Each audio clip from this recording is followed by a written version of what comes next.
1절부터 44절까지의 말씀, 요한복음 11장 1절에서 44절까지의 말씀입니다.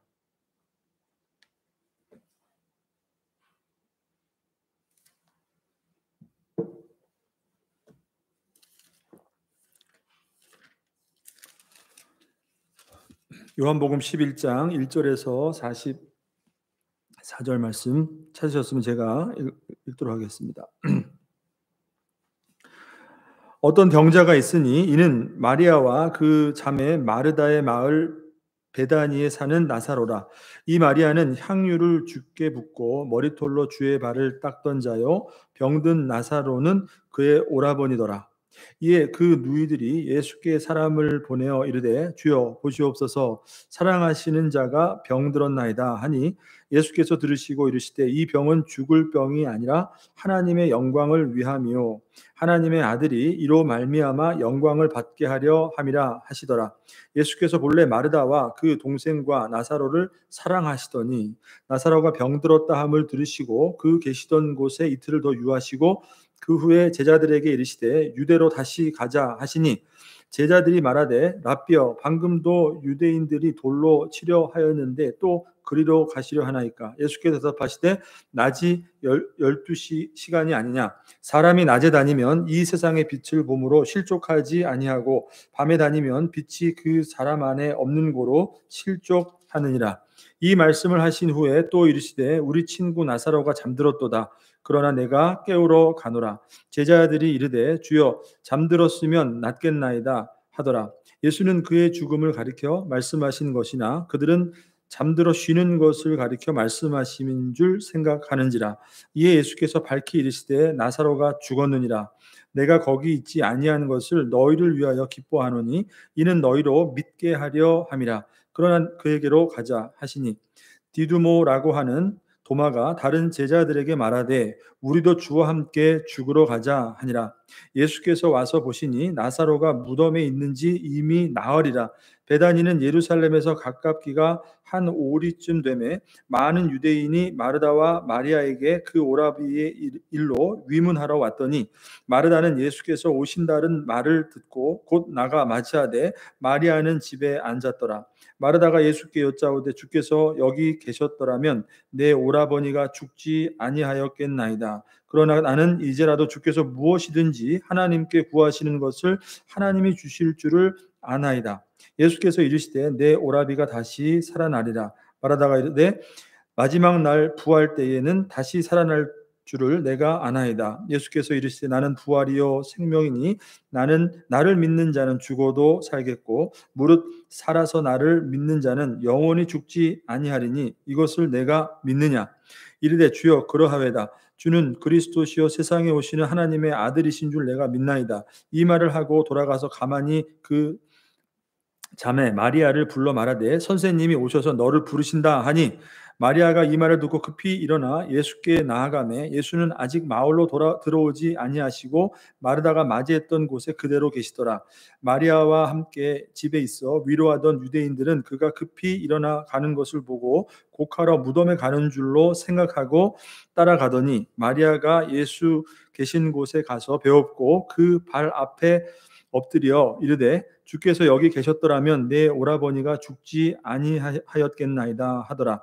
예수께서 그가 우는 것과 또 함께 온 유대인들이 우는 것을 보시고 심령의 비통이 여기시고 불쌍히 여기사 이르시되 그를 어디에 두었느냐? 이르되 주여 와서 보옵소서 하니 예수께서 눈물을 흘리시더라. 이에 유대인들이 말하되 보라, 그를 얼마나 사랑하셨는가 하며 그 중 어떤 이는 말하되 맹인의 눈을 뜨게 한 이 사람이 그 사람은 죽지 않게 할 수 없었더냐 하더라.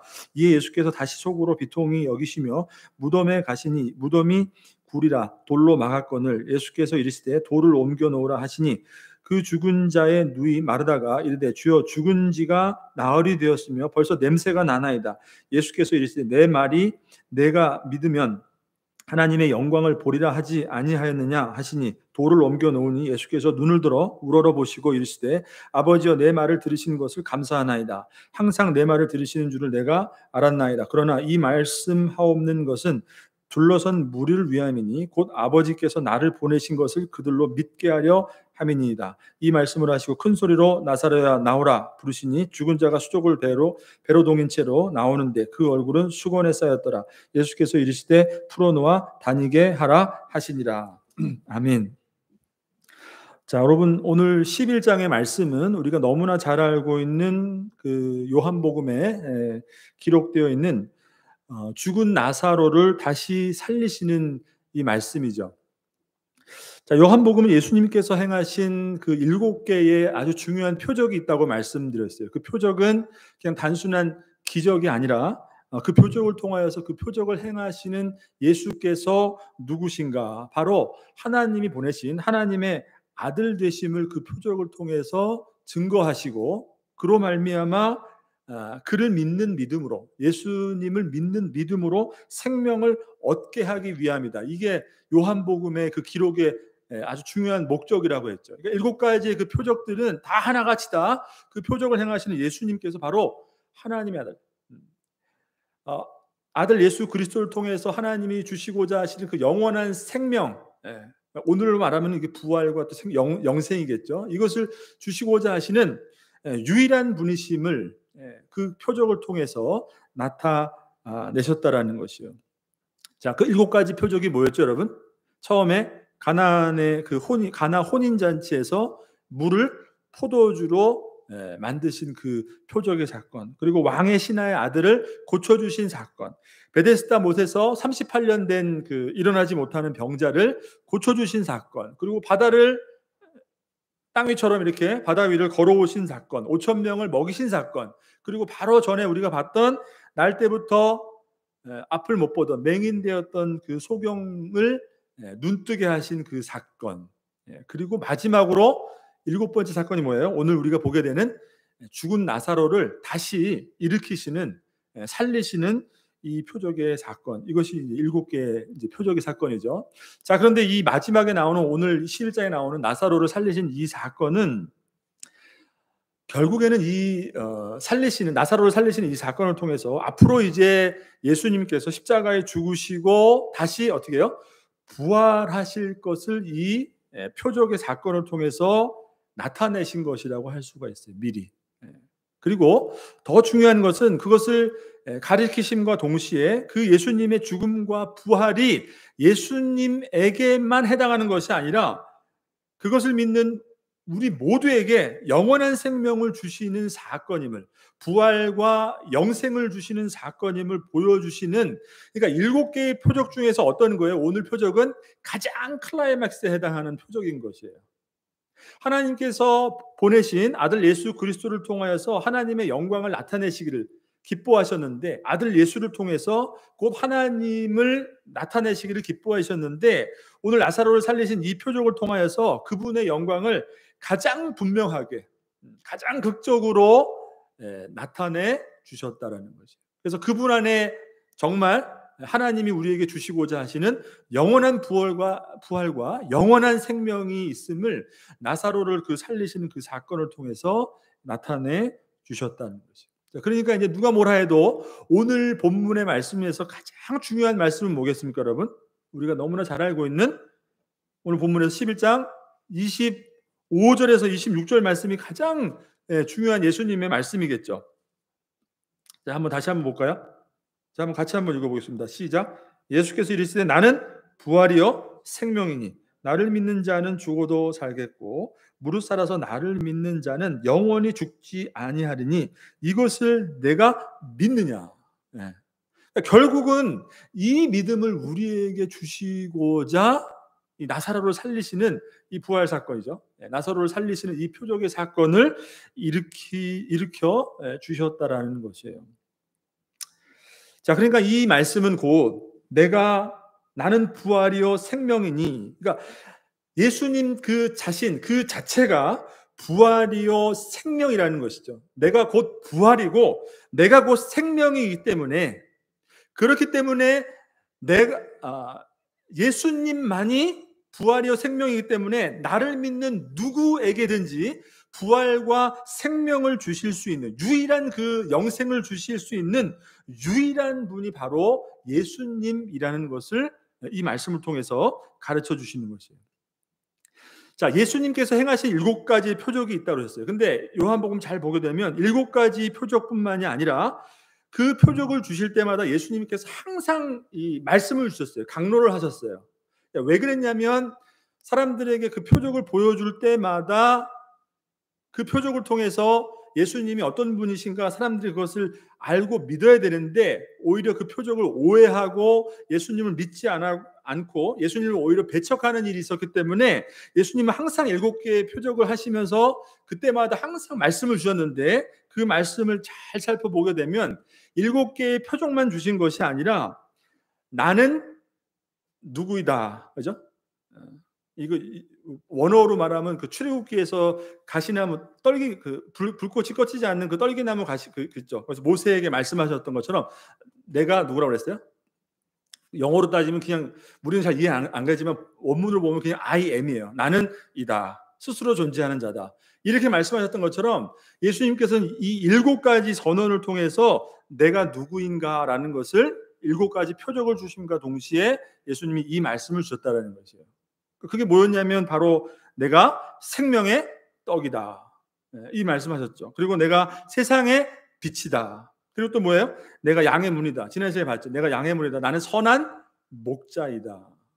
그리고 나는 오늘 말씀하신 것처럼 부활이요 생명이다. 그리고 내가 참 포도나무이다. 내가 길이요 진리요 생명이다. 이 말씀을 7가지의 말씀을 주셨던 것이에요. 내가 누구라는 사실을 말씀해 줬다는 거죠. 자, 그러니까 다 어떻게 보면 같은 맥락이에요. 다 같은 말씀이에요.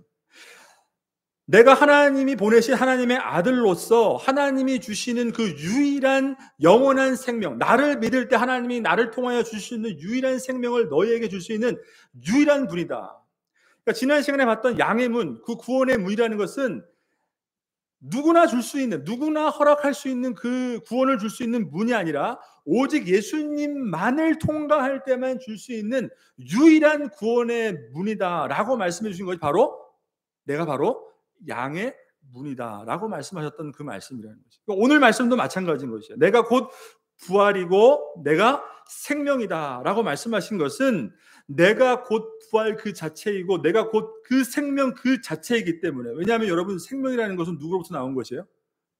근원은 하나님으로부터 나왔기 때문에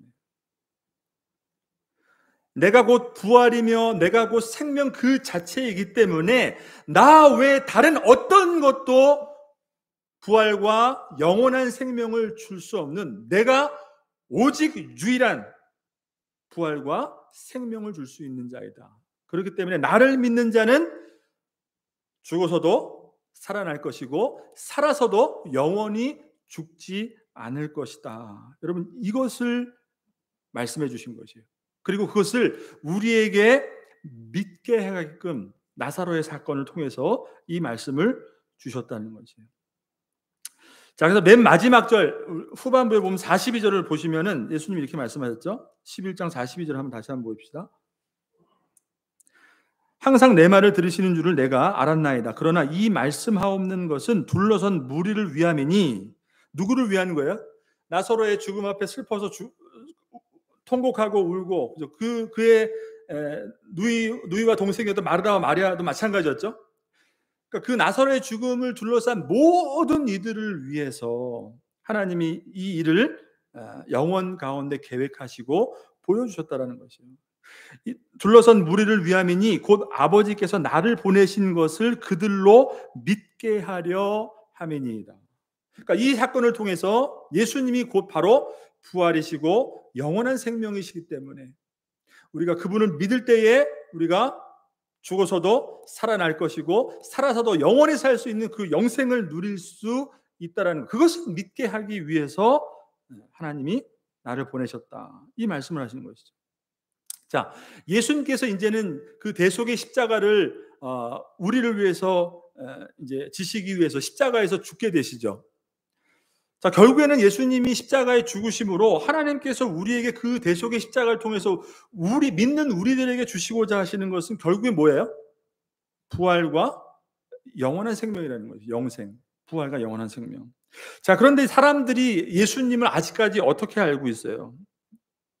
진짜 예수님을 믿을 때에 무엇을 얻는 것인지, 아직까지 제자들조차, 그를 따르는 많은 무들조차, 뭐 유대인들, 그 예수님을 대적하고 죽이려 했던 유대인들은 말할 것도 없이 아직까지 예수님을 진짜 믿는 것이 무엇인지, 예수님을 통해서 무엇을 얻는 것인지, 그냥 이 땅에서 로마의 제국으로부터 그냥 해방받는 것, 이것이 그들이 원하는 구원으로 그렇게 알고 있었다는 것이에요. 그러니까 예수께서 행하시는 그 표적을 보고도 진짜 의미가 무엇인지 여태까지 알지 못했던 것처럼, 아직까지 예수 안에 있는 부활과 영원한 생명을 그들이 깨닫고 있지 않았기 때문에 예수님께서 그 믿음을 주시고자 나사로를 오늘 다시 살리시는 이 표적을 행하셨다는 것이죠. 이게 가장 중요한 것이죠. 여러분, 오늘 우리에게도 필요한, 예수 믿는다는 우리들에게도 정말로 필요한 가장 중요한 믿음인 줄 여러분 믿으시길 바랍니다. 예수 안에 부활과 영원한 생명이 있다는 그 믿음. 자, 그래서 본문 오늘 처음 1절, 2절로 한번 돌아가 보시면, 자, 이렇게 말씀을 하죠. 어떤 병자가 있으니 이는 마리아와 그 자매 마르다의 마을 베다니에 사는 나사로라. 자, 이렇게 말씀합니다. 오늘 예수님이 살리실 그 나사로에 대해서 본문이 소개하고 있는데, 그냥 나사로를 소개하는 것이 아니라 베다니에 살고 있는데 바로 마리아와 그 자매 마르다와 함께 살고 있는, 그러니까 마르다와 마리아의 오빠가 바로 나사로였죠. 나사로. 자, 근데 2절을 보시면 이 마리아는 향유를 주께 붓고 머리털로 주의 발을 닦던 자요, 병든 나사로는 그의 오라버니더라. 자, 2절 보시면 마리아가 어떤 인물이냐면 향유를 주께 붓고 머리털로 주의 발을 닦던 자라, 이렇게 말씀하죠. 사실은 다음 장 12장을 보시면 이 마리아가 예수님 앞에 나와서 향유 옥합을 깨뜨리고 이렇게 발 앞에서 예수님을 이렇게 닦는 그 사건이 12장에 사실은 나와요. 그러니까 뒤에 나오는 내용인데 사실 이미 알고 있는 내용으로 지금 11장에서 소개하고 있는 것이죠. 자, 근데 여러분, 이 마리아라는 인물은 어떤 인물이었냐? 우리가 잘 알고 있던 것처럼 이 마리아와 마르다라는 이 두 자매를 예수님은 복음서에 보면 자주 방문을 하셨어요. 오늘 살고 있는 것도 지금 베단이라고 그러는데, 베단은 사실 예루살렘으로부터 그리 멀지 않는 약 3km 남짓, 굉장히 어떻게 보면 가까운 거리죠. 그렇게 떨어져 있는 곳이 베단이었기 때문에 예수님께서 예루살렘으로 올라가실 때마다 사실은 베다니를 거쳐서 예루살렘 올라가시고, 그 다음에 예루살렘 나오실 때 베다니를 거쳐서 또 나오시고, 그러니까 항상 통과하는 길이 그 베다니였다는 거예요. 그렇기 때문에 자, 우리가 잘 알고 있는 그 복음서에 있는 사건이죠. 예수님이 마르다와 마리아를 방문했을 때 어떻게 했습니까? 마르다는 분주하여서 늘 부엌에 들어가서 예수님을 대접하기 위해서 항상 준비를 했죠. 마리아는 어땠습니까? 마리아는 늘 예수님의 발치 앞에 딱 이렇게 가까이 와서 예수님의 말씀을 항상 들었던 것이 마리아였던 거예요. 마리아. 자, 그래서 그 마리아가 바로 예수님 앞에 나와서 향유 옥합을 깨뜨리고 예수님의 발을 닦았던 그 인물이 마리아라. 그리고 그의 오빠가 나사로다라고 소개하고 있는 것이죠. 왜 여러분 나사로를 소개하는데 마리아라는 그 인물을 소개하는 것을 통해서 나사로를 소개했을까? 여러분, 어떻게 보면 이것은 마리아라는 인물이 그 당시에는 더 유명했던 것 같아요. 향유 옥합을 깨뜨려서 예수님의 발 앞에서 이렇게 닦았던 그 사건을 통해서 예수님께서 여러분 뭐라고 말씀하는지 기억하세요? 복음이 증거되는 곳마다 이 여인이 행한 것을 기억하고 기념하라. 왜 그랬을까요, 여러분? 왜 그 값비싼 향유 옥합을 예수님 앞에 발 앞에 깨뜨리고서는 그것을 예수님을, 그때까지 여러분 예수님께서 지금 예루살렘에 결국 올라가셔서 십자가에서 죽으심으로 그 대속의 죽으심을 통해서 우리에게 부활과 영원한 생명을 주시고자 하시는 그 하나님의 그 뜻을, 구속의 뜻을 여러분 아무도 알지 못했던 거예요. 아무도. 제자들도 심지어.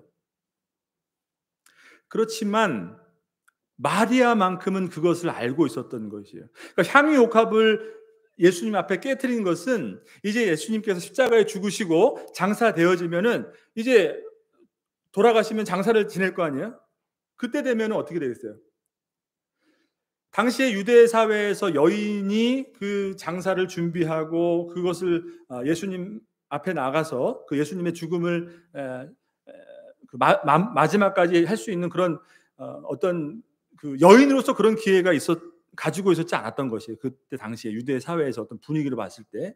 자, 그렇기 때문에 예수님의 그 죽음을 미리 바라본 마리아는 어떻게 바라봤다는 거예요? 예수님의 죽음이 우리를 영원한 생명으로 인도하시는 하나님의 그 구속의 계획임을 알았던 마리아가 미리 예수님 앞에 나와서 예수님의 죽음을 기념하고 그 장사를 자기 홀로 미리 지냈던 것이죠.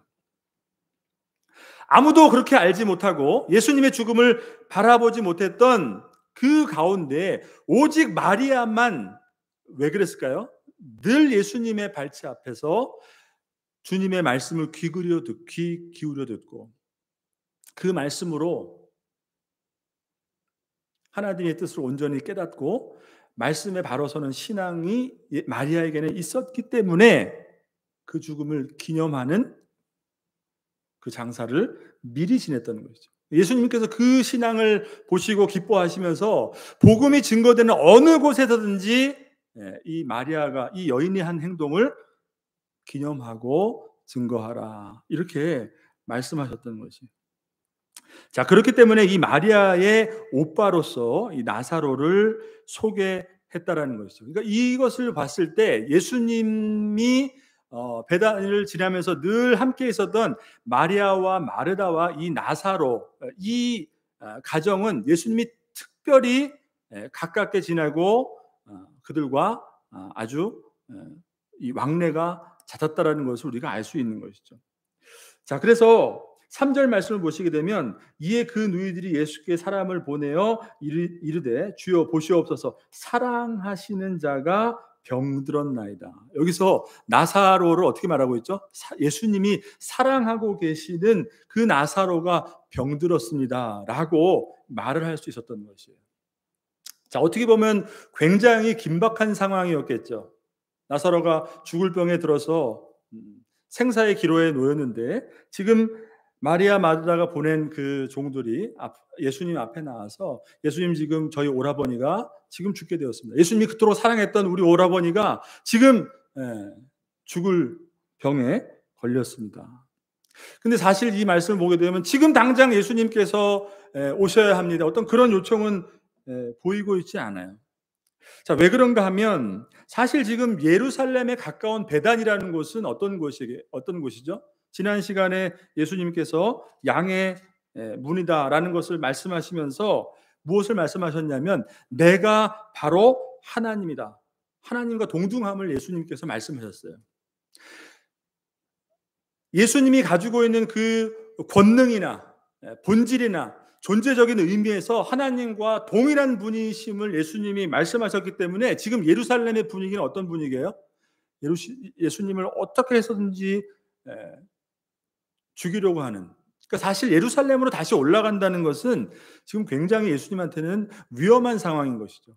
그래서 지난 10장 마지막 본문을 보게 되면 유대인들이 예수님을 결국 죽이려고 하니까 예수님이 요단강 편으로 피하셔가지고 거기서 세례를 주셨다 이렇게 말씀하죠. 그러니까 그것까지 지금 찾아온 것이에요. 나사로가 죽게 되었기 때문에. 그러니까 사실은 그런 상황 가운데서 예수님이 곧장 지금 예루살렘에 근접해 있는 베다니로 오셔서 나사로를 살리셔야 되는데 지금 마르다와 마리아도 어떻게 해요?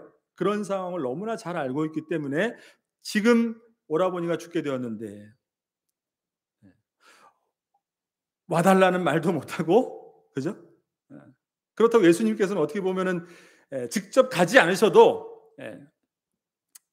그 자리에서도 여러분 말씀으로 치유하신 분이 예수님이시잖아요. 그러니까 그런 것들을 어떤 예수님에 대한 분명한 확신, 예수님께서 나사로를 고쳐주실 수 있다라는 그 확신을 가지고 나왔기 때문에 예루살렘 상황도 지금 어렵기 때문에 당장 오시라는 말씀을 안 하셨는지 모르겠지만 지금 어떻게 보면 간절한 어떤 그런 믿음을 가지고 지금 예수님 앞에 마르다와 마리아는 나왔던 것이죠.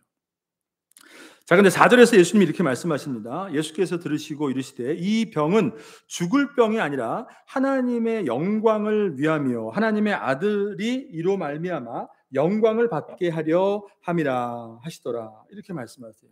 예수님의 답변은 뭐예요? 지금 죽을 병 때문에 예수님이 오셔서 당장 고쳐주셔야 되는데 그렇게 나온 마리아와 마르다에게 무엇을 말씀하셨어요? 이거 죽을 병이 아니다. 죽을 병이 아니고 오히려 이 일을 통하여서 하나님께서 영광을 받을 것이다. 그러니까 나사로를 통해서, 나사로의 그 죽을 병을 통해서 결국에는 하나님의 영광을 나타내실 것이라는 그 말씀을 하셨다는 것이에요. 자, 그런데 결과적으로 나사로가 어떻게 됐습니까? 예수님은 죽을 병이 아니다 라고 말씀하셨는데 결과적으로는 나사로가 사실은 죽었어요. 네. 그러면 예수님의 말씀이 이거 틀린 것인가? 그렇게 따지면은, 표면적으로 따지면 틀린 것이겠죠. 결과적으로 죽었으니까. 근데 사실은 이 말씀을 잘 보게 되면 결국에 그 병으로 죽느냐 안 죽느냐 그것을 말씀하시고자 하시는 것이 아니라 결국 그 병으로 죽게 될 것이지만 오히려 하나님이 예수님을 통해서, 하나님의 아들을 통해서 그 죽은 나사로를 살리시는 그 사건을 통해서 예수님도 영광을 받고 나사로를 살리시는 그 사건을 통해서 죽은 사람을 살리시는 바로 이 예수님이야말로 하나님의 아들, 하나님이 그토록 우리에게 보내시기로 하신 메시아가 맞구나, 우리에게 영생을 주시는 메시아가 맞구나 라는 것을 나타내시고 동시에 우리에게 메시아를 보내주시겠다 하셨던 그 하나님의 말씀이 성취되는 그 사건을 통해서 하나님도 영광을 받게 될 것이다. 그러니까 예수님의 지금 말씀은 나사로가 죽을 병에 들었느냐 아니냐, 그가 죽느냐 아니냐 이것이 중요한 것이 아니라 그 사건을 통해서 뭐예요? 하나님의 계획은, 숨겨진 계획은 하나님의 영광을 나타내시기로 하나님이 계획하시고 있다. 이 말씀을 하셨다는 거죠. 여러분, 이 말씀과 비슷한 말씀이 요한복음 9장에도 나오죠. 날 때부터 맹인되었던 그 앞 못 보는 자를 고치실 때 제자들이 나와서, 여러분 9장을 한번 보시죠. 9장 3절에서 5절 말씀인데 예수님 옆에 나오죠. 제자들이. 예수님, 이 날 때부터 소경된 자가, 그러면 이 사람이 불쌍하게도 태어날 때부터 앞을 못 보는 것은 이 사람의 죄 때문입니까? 아니면 그의 부모의 죄 때문입니까? 이 말씀을 하시죠. 자, 그러니까 예수님의 대답이 뭐였습니까? 그것은 누구의 죄 때문도 아니고 이 맹인을 통하여 하나님이 영광을 받으시기를 원하신다라고 말씀하셨다는 것이에요. 그러니까 결국 하나님이 베푸신 그 은혜와 그것을 통해서 하나님께 돌려지게 될 그 영광, 이것이 나사로의 죽음을 통해서 지금 아픔을 당하고 슬픔을 당하는 그 가족들에는 전혀 이해하지 못하고 받아들일 수 없는 일이지만 그 나사로의 죽음을 통해서 죽고 사는 그 문제가 아니라 그 문제를 통해서 하나님이 살아계시고 우리에게 영원한 생명을 주시는 분임을 우리에게 분명하게 드러내시고자 하십니다. 이것을 말씀해 주시는 거죠. 자, 그러니까 여러분, 우리는 이것을 통해서 무엇을 배우게 되냐? 어떤 문제를 우리가 바라보고 우리의 삶 가운데 일어나고 있는 모든 일을 그 바라보는 관점을, 사실 어떻게 보면 우리는 우리의 생각과 우리의 관점과 우리의 생각으로, 우리의 경험으로 바라보는 것이 일반적이라는 것이에요. 늘 우리는 그렇습니다. 그렇지만 우리 안에 있는 해결되지 않은 아픔과 고통과 슬픔과 모든 그런 시련들, 그것을 그대로 바라보기보다는 그것을 하나님의 영원이라는 그 계획 속에서 하나님이 결정하신 그 목적이 그 가운데 있음을 우리는 그런 관점으로 늘 바라봐야 된다는 것이죠. 단순히 죽고 사는 그런 문제가 아니라 오히려 그 계기를 통해서 하나님은 하나님의 놀라운 영광을 나타내시기를 원하신다. 여러분, 이것은 동일하게 지금 살아가고 있는 저와 여러분의 삶 가운데에서도 하나님은 우리의 삶을 통해서 하나님의 살아계심, 그분의 영광을 드러내시기를 원하신다. 여러분, 이 사실을 믿으시길 바랍니다. 자, 그래서 오늘 40절의 말씀에도 내 말이 내가 믿으면 하나님의 영광을 보리라 하지 아니하느냐. 내 말을 믿으면 결국 하나님의 영광을 보리라 하지 않았느냐. 이게 예수님의 말씀이에요. 자, 그렇기 때문에 나사로를 살리시는 이 사건은 사실은 어떻게 보면 마르다와 마리아의 요청을 들은 예수님이 사실은 지금 당장 가서 그 병든 나사로를 안수해 주시고 기도해 주셔서 그를 만지셔서 당장 고쳐 주셔야 될 사건인 것 같죠. 그죠? 그리고 그는 어떤 관계라고 그랬어요? 예수님이 사랑하는 나사로라고 그랬어요. 자, 근데 오늘 본문을 보게 되면 예수님이 그렇게 하시지 않으세요. 5절에서 7절 말씀 한번 보시죠. 5절 7절 말씀 보시면 예수께서 본래 마르다와 그 동생과 나사로를 사랑하시더니라고 말씀하시죠. 근데 나사로가 병들었다함을 들으시고 그 계시던 곳에 이틀을 더 유하시고 이렇게 말씀합니다.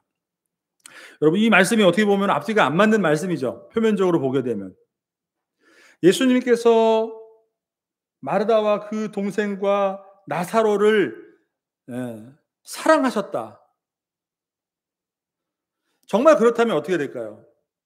모든 일을 다 뒤로 하고 지금 당장 그 사랑하는 나사로를 위해서, 그가 병들었기 때문에, 죽기 일부 직전이기 때문에 그에게 달려가서 그의 병을 고쳐주셔야 되는데, 본문은 뭐라고 말씀하시냐면 그를 사랑하시기 때문에 나사로가 병들었다함을 들으시고 당장 가신 것이 아니라 오히려 그 계시던 곳에서 이틀을 더 기다리셨다라고 말씀하신다는 거죠. 여러분, 여기서 예수님이 나사로를 사랑하셨다라는 것은 어떤 사랑을 말할까요? 우리가 흔히 알고 있는, 우리가 흔히 인간적으로 하는 그 사랑, 그죠? 그런 사랑이 아니라 사실은 하나님의 사랑인 것이죠. 하나님의 사랑. 하나님의 사랑. 저와 여러분을 하나님이 사랑하신다는 것은 어떤 것을 말할까요? 저와 여러분을 하나님이 사랑하신다는 가장 중요한 증거가 여러분 무엇일까요? 성경에서 찾는다면 무엇일까요? 나를 얼만큼 하나님이 보호해 주시고 인도해 주시고, 그죠? 우리의 삶을 챙겨 주시고, 여러분, 그게 아니라 저와 여러분을 정말 사랑하신다는 그 하나님의 분명한 증거가 어떻게 나타났죠? 성경에서 찾아보면 십자가에서 죽으시는 사건으로 하나님의 사랑을 확증하셨다고 말씀하시죠. 그러니까 우리가 인간적으로 표면적으로 생각하면 하나님, 예수님께서 나사로를 사랑하셨다라는 것은 그냥 지금 당장이라도 달려가서 그를 고쳐주시는 그런 인간적인 관계 안에서의 그런 사랑이 아니라 사실은 하나님의 사랑 안에서 그를 사랑하셨다라는 것이에요. 십자가의 죽으심으로 우리를 사랑하신 그 하나님의 사랑이 십자가에서 확정되신 것처럼 하나님의 사랑으로 사랑하셨다는 것은 그를 창세 전부터 어떻게 해요? 아시고, 그를 창세 전부터 불러주시고, 하나님의 영원한 계획 속에서 그를 하나님의 영광의 도구로 사용하시기 위해서 그를 정하시고 불러주셨다라는 거죠. 그러니까 여러분, 우리의 생각으로는 하나님이 예수님이 나사로를 정말 사랑하셨다면 지금 당장에 가서 예수님이 기도하시고 안수하셔서 그를 살리셔야 되는데, 그를 사랑하시는 하나님의 그 사랑, 영원한 계획 속에서 그를 택하시고 불러주시고 하나님의 영광의 도구로 사용하시기 위해서 그를 불러주신 그 하나님의 사랑이 그 나사로를 향하고 계셨다라는 것이에요. 그런 의미가 포함되어 있는 것이죠.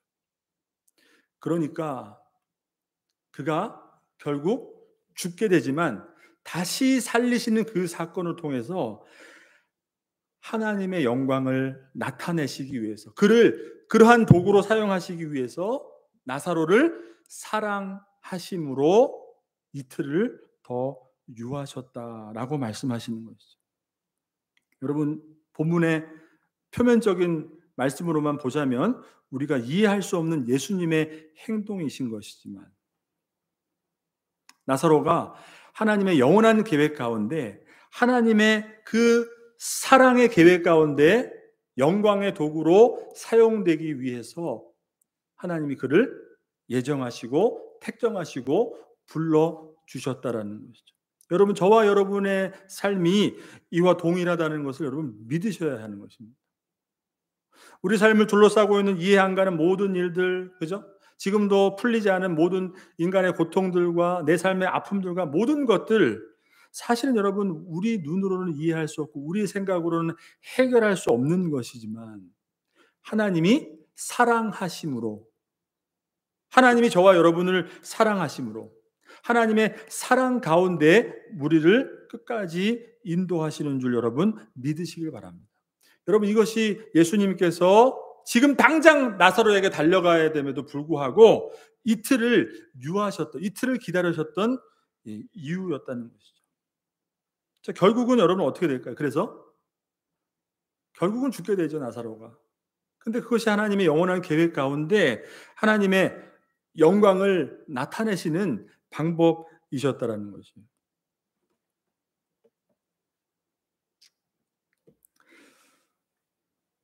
자, 그리고 이어지는 7절 말씀 보십시오. 그 후에 제자들에게 이르시되 유대로 다시 가자 하시니, 그러니까 그 마리아와 마르다의 요청을 들으시고도 그냥 곧장 안 가시고 이틀을 유하자고 하시던 예수님께서 이제 유대로 가자. 그러니까 예루살렘 쪽으로 다시 올라가자라는 것이죠. 베다니 쪽으로. 자, 그러니까 이 말을 들은 제자들의 반응이 뭡니까? 8절을 보시면 제자들이 말하되 라삐여, 방금도 유대인들이 돌로 치려 하였는데 또 그리로 가시려 하나이까. 네. 여러분 이해 가시죠? 10장에서 말씀드린 것처럼 예수님과 하나님을 동등하게, 예수님이 나와 하나님은, 아버지는 하나이다, 그 말씀 때문에 유대인들이 다 돌로 지금 예수님을 죽이려고 하는데 예수님은 그 말씀을 하시고, 자 그러면 나사로가 있는 쪽으로, 유대 쪽으로 가자, 이렇게 말씀하시는 것이에요. 자, 제자들의 반응은 당연한 것이죠. 방금 전까지 예수님 죽을 위험 때문에 피하셨는데 또 다시 유대로 간다는 것은 너무나 위험합니다. 다 잘못하면 예수님도 제자들도 다 죽을 수가 있습니다. 이렇게 말을 하는 것이죠. 자, 9절 말씀 보십시오. 예수께서 대답하시되 낮이 12시간이 아니냐, 사람이 낮에 다니면 이 세상의 빛을 보므로 실족하지 아니하고 밤에 다니면 빛이 그 사람 안에 없는 고로 실족하느니라. 자, 제자들은 지금 다 위험하기 때문에 나사로가 있는 쪽으로, 유대 쪽으로, 예루살렘 쪽으로, 베다니 쪽으로 지금 가면은 위험합니다. 가면 안 됩니다. 라고 말씀하시는데 예수님께서 뭐라고 말씀해? 뜬금없이 낮에 다니면 위험하지 않고 밤에 다니면 위험하다. 이 말씀이 뭘까요? 여러분? 자, 이것은 어떻게 보면 예수님께서 비유로 말씀하신 거예요. 자, 표면적으로는 낮에 다닌다는 것은 여러분 해가 밝게 비치고 있기 때문에 정말 낮에 다니면 여러분 우리가 다 사물을 분간해서 위험하지 않도록, 넘어지지 않도록 잘 다닐 수가 있죠. 밤은 어떻게, 빛이 없기 때문에 넘어질 수 있다는 것이에요. 자, 이 말은 곧 뭐냐면 지금은 어떻게 보면 하나님께서 예수님을 보내신 그 목적을 이루기 위해서 지금 예수님이 일하셔야 될 낮이라는 것이에요. 하나님이 예수님에게 허락하신 그 공생의 낮 시간에 있다라는 것이에요. 그렇기 때문에 예수님의 말씀은 제자들은 지금 위험하기 때문에 유대로 가면 다 죽을 수 있습니다 라고 말하지만, 예수님 뭐예요? 그렇지만 지금은 하나님께서 나로 하여금 내게 주신 사명을 감당해야 할 낮이라는 시간이라. 그렇기 때문에 유대로 가도 하나님이 보호하시고 지켜주시는 하나님의 그 은혜가 있기 때문에 지금은 하나님의 일을 해야 할 시간이다. 여러분 9장 3절에서 5절까지 아까 봤죠? 날 때부터 맹인된 자를 고치시는 그 사건. 거기서 여러분 결국 똑같은 말씀하셨어요. 여러분 4절 말씀 보시면 때가 아직 낮음에 나를 보내신 이의 일을 우리가 하여야 하리라. 밤이 오리니 그때는 아무도 일할 수 없느니라. 결국 여러분 똑같은 말이에요. 그러니까 제자들은 지금 예수님이 가시는 그 유대는 그냥 위험하기 때문에 가지 말아야 될 곳으로 말하고 있지만 예수님에게는 그런 것이 아니에요. 지금은 하나님이 주신 사명을 감당해야 될 때이기 때문에 하나님이 다 모든 것을 지켜주시고 그 가운데 하나님의 영광을 나타내 주실 것이다.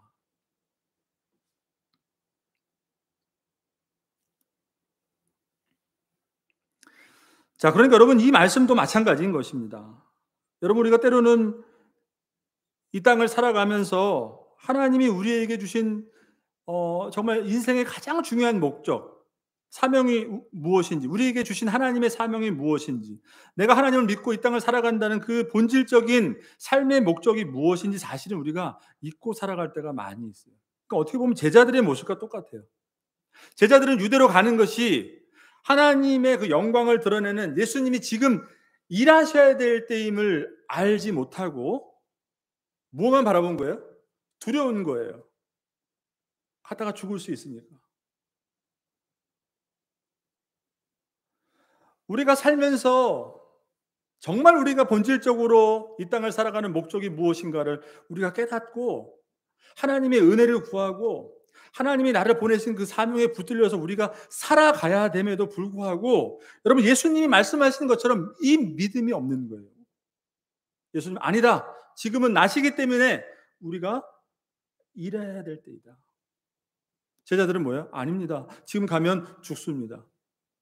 우리가 이 두려움을 갖고 우리의 삶을 바라보는 한 여러분 언제 우리가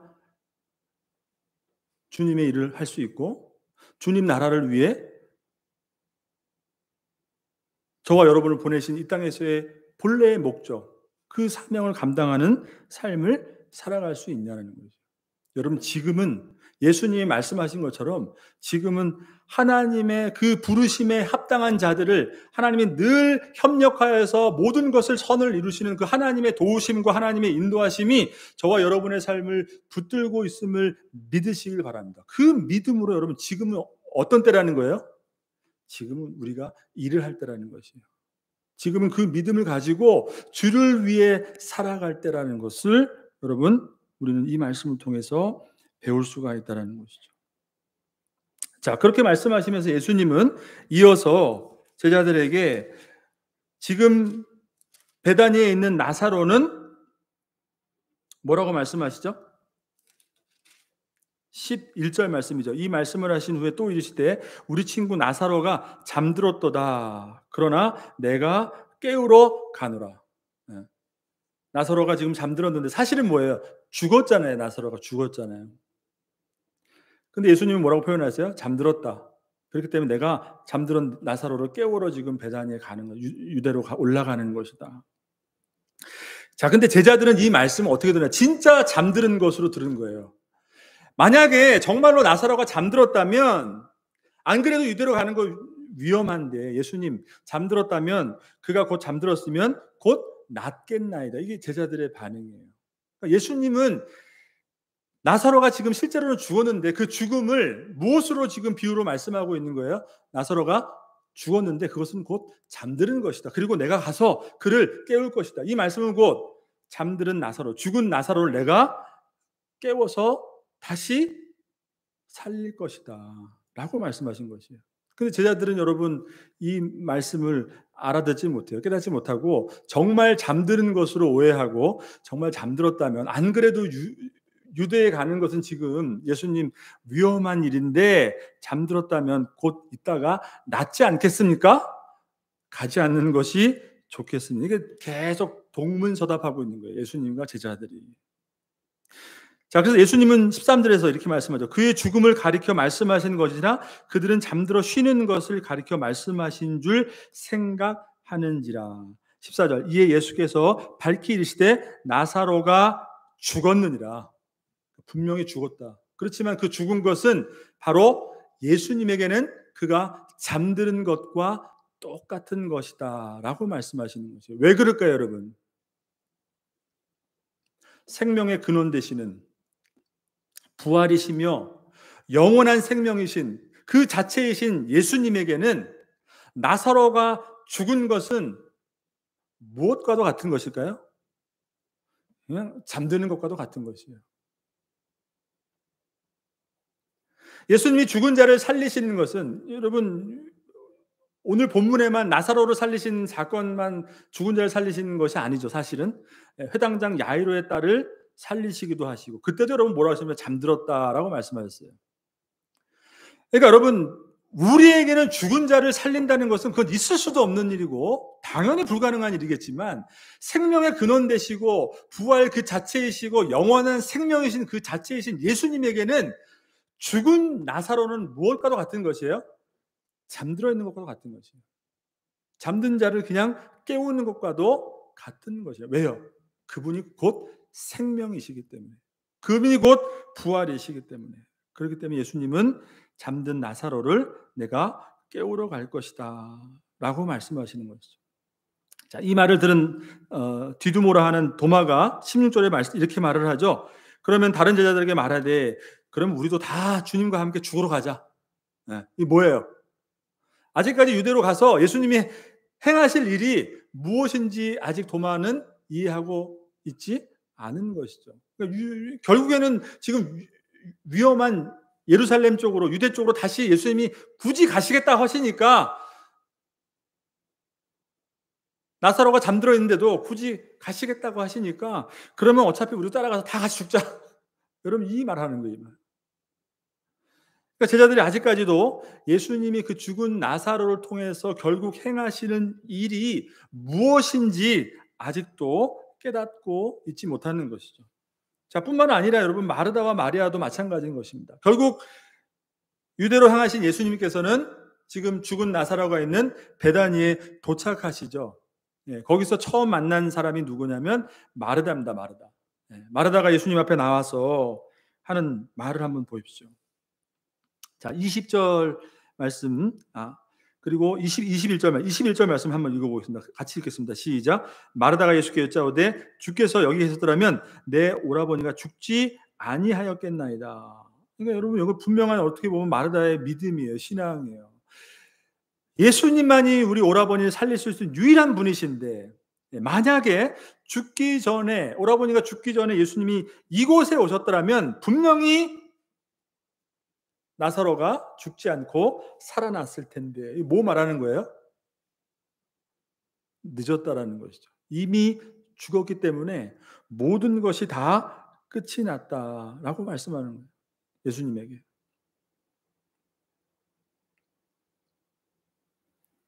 자, 이 말씀을 들은 예수님께서 아까 25절, 26절 말씀을 하시죠. 나는 부활이요 생명이니 나를 믿는 자는 죽어도 살겠고 무릇 살아서 나를 믿는 자는 영원히 죽지 아니하리니 이것을 내가 믿느냐. 그러니까 여러분, 병을 고치는 이것은 사실 그때 당시만 해도 누구나 다 예수님을 따르는 자라면 누구나 다 예수님에 대한 분명한 믿음이었어요. 눈먼 자가 눈을 뜨고, 앉았던 자가, 그죠? 앉은뱅이가 일어나고, 평생 일어나지 못하던 자가 예수님의 능력의 말씀을 통해서 자리를 박차고 일어나고, 죽은 자가 살아나고, 그죠? 그 모든 것들. 그러니까 예수님 앞에 나가면 모든 것이 다 고침받고 새로워진다는 것은 누구나 다 알고 있었지만, 이 마르다의 신앙은 어떻게 해요? 거기까지였던 거예요. 거기까지.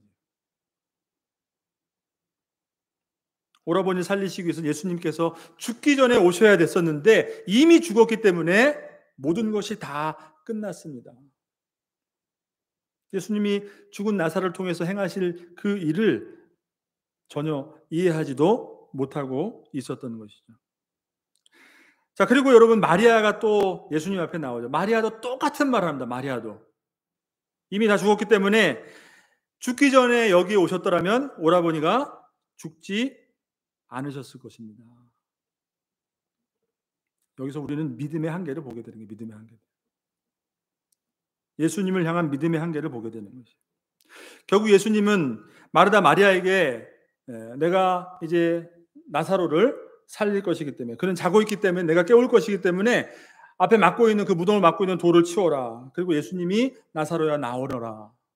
이렇게 죽은 나사로를 살리시죠. 근데 그 마지막 순간까지도 마리아가 뭐라고 말을 합니까? 이미 죽으니 나흘이 지났기 때문에 벌써 썩은 내가 다 나고 있기 때문에 예수님, 이제는 더 이상 가망이 없습니다. 다 끝났습니다. 여러분, 이것을 예수님에게 말씀하고 있죠.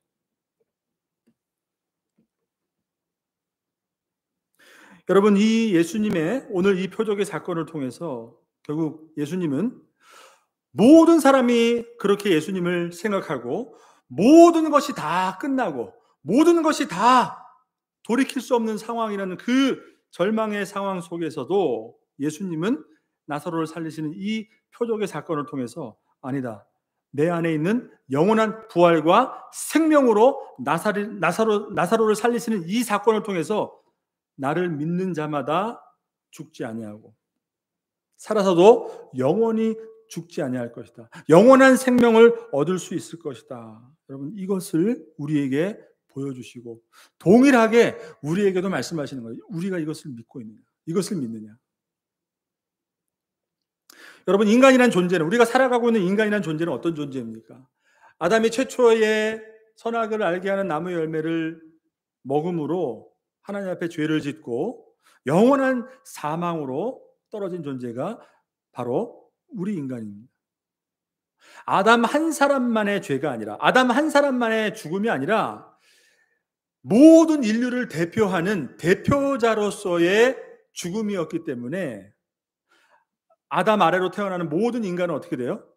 지금도 그 죽음의 권세, 사망 아래서 태어나게 되는 것이죠. 지금 우리가 살아가고 있는 이 삶의 모든 영역 가운데 우리를 힘들게 하고 우리를 괴롭히고 우리를 아프게 하고 우리를 고통 가운데 몰아넣는 모든 것은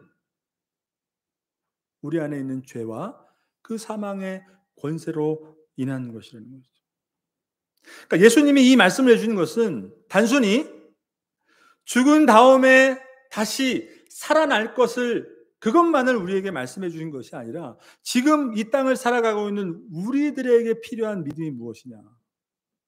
죽어서도 다시 살아날 것이지만 살아서도 그것을 믿는 자는 우리 안에 있는 영원한 그 생명을 예수 그리스도로 말미암아 얻을 수 있기 때문에 우리를 둘러싸고 있는 사망 권세, 모든 죽음의 권세가 그 예수를 믿는 그 믿음으로 말미암아 떠나가게 될 것을 우리에게 말씀해 주고 있는 것이죠.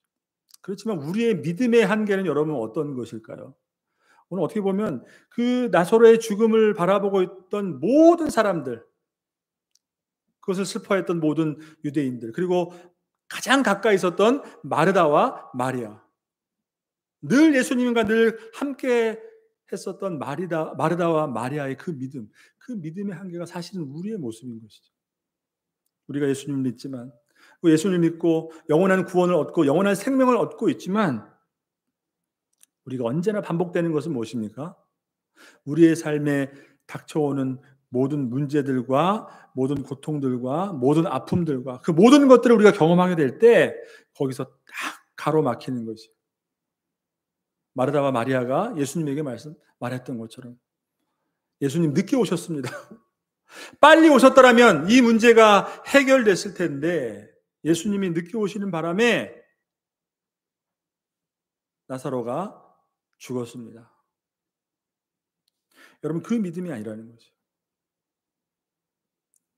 그리스도께서 십자가에서 우리를 위해서 죽으시고 부활하셔서 우리의 영원한 부활과 생명이 되신다는 것은 지금까지 우리의 삶을 짓누르고 있던 죄로 말미암은 그 사망 권세를 다 이기시고 우리에게 정말로 죽어도 다시 살아날 수 있는 그 부활의 능력과 지금 살아서도 우리를 죽일 수 없는 그 사망 권세를 이기신 그 능력을 우리에게 주셨음을 여러분 믿으시길 바랍니다.